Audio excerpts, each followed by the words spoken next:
What we're doing here is digging a septic pit, and since we're on an incline, we were able to dig the leach line area as well in one fell swoop.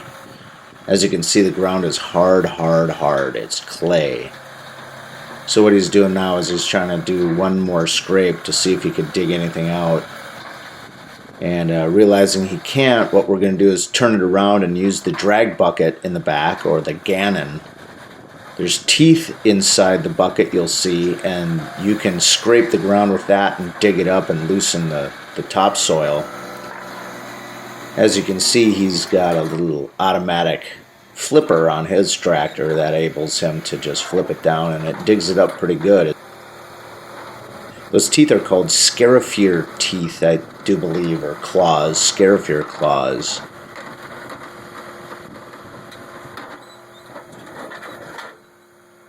He's able to keep grinding and digging up this topsoil in order to loosen it up to dig down a little deeper.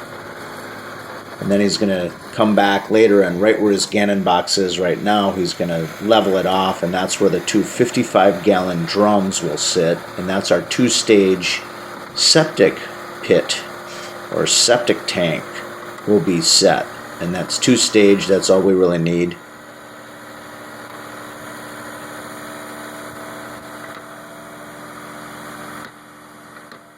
And now he's using the blade of the gannon box, the skim box, to level it off a little bit better.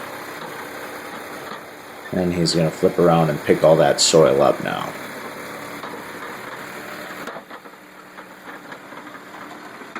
This was probably about a 3 or 4 hour project of digging here, because this ground was just so hard.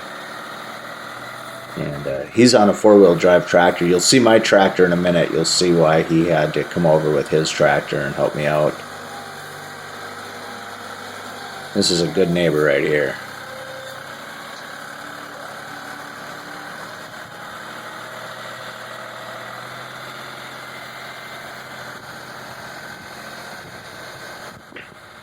There's my old 2-wheel drive tractor, the Cadillac, that I'll use to push the dirt back on top of the septic lines and pit when we're done assembling here.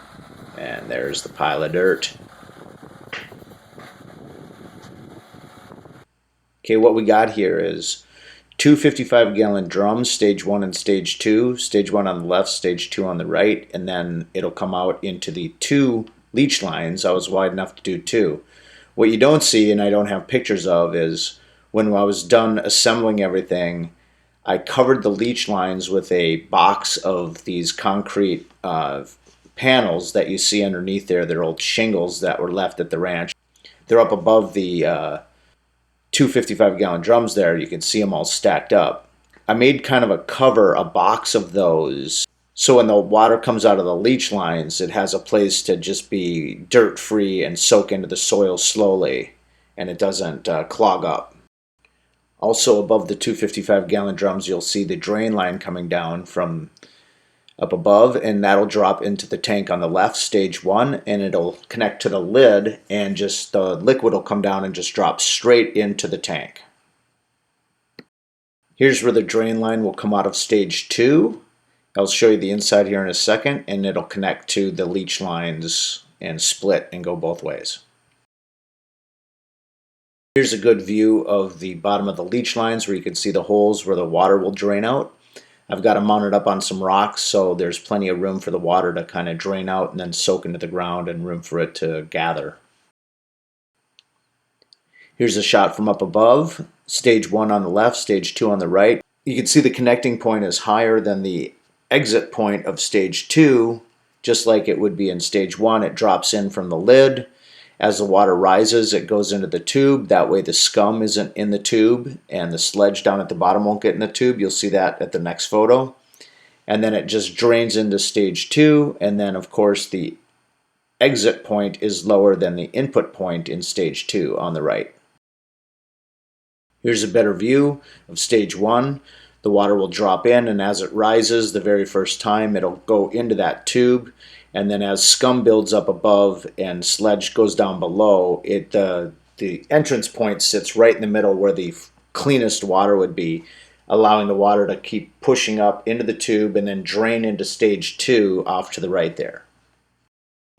Liquid will push from the first stage on the left into the second stage that you're looking at and just drop straight into the tank and rise up there, and won't get as high as the input which you're looking at because the drain is lower. So as it comes up, it'll just get to the in between the two and just drain out.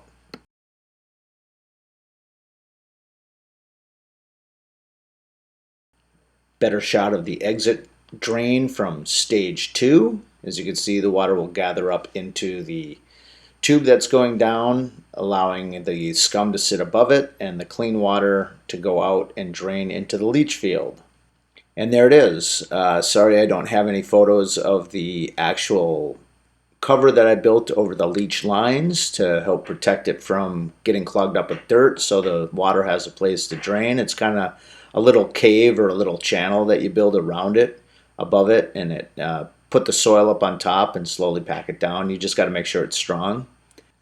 So if you like our videos, please hit that subscribe button, that like button, and we'll see you on the next one. Have a good one.